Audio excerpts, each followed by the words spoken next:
বন্ধুরা, এই ভিডিও সম্পূর্ণ দেখতে চাইলে চ্যানেলটি সাবস্ক্রাইব করুন।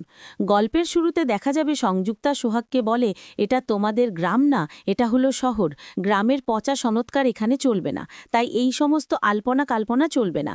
এক্ষুনি ধুয়ে মুছে পরিষ্কার করো, বালতি পানিতে ঢালো। কি হলো, তোমার এত সুন্দর আলপনা একটা নষ্ট হয়ে গেল বলে খুব কষ্ট হচ্ছে নাকি? তুমি মোড়ো, তাতে কোনো আপত্তি নেই। সবটা বাড়ির ভিতরে গিয়ে রেগে বলে, যাও যাও বলছি। সোহাগ চুপ করে সব কথা শোনে। সূর্যর মা এসে সংযুক্তাকে বলে, আমি ঠিক সময় ঠিক লোককেই এনেছি। সংযুক্তা বলে, এটা শুধু একটু ড্রামা হলো, এই মেয়েটাকে শায়েস্তা করার জন্য আমি যথেষ্ট। এই বলে দুজনে হাসতে থাকে। সোহাগ রুমে গিয়ে একা একা বলতে থাকে, এত করে বারণ করলাম ঠাকুরকে, তাও কথা শুনিয়েছে। আলপনাটা মুছে দিলেন। তুমি দেখো ঠাকুর, কোনো অমঙ্গল যেন না হয়। সূর্য বিছানায় ঘুমিয়ে আছে, ড্রিঙ্কের বোতল নিয়ে। সোহাগ সেই বোতলটা ওর হাত থেকে নিয়ে আলমারিতে রেখে দেয়, খুব সুন্দর করে সাজিয়ে। তারপর সোহাগ রুমটা ঝাড়ু দিতে থাকে। তখনই সূর্য ঘুম থেকে উঠে বলে, গুড মর্নিং সোহাগ, তুমি সকাল সকাল উঠে কাজে লেগে পড়েছ?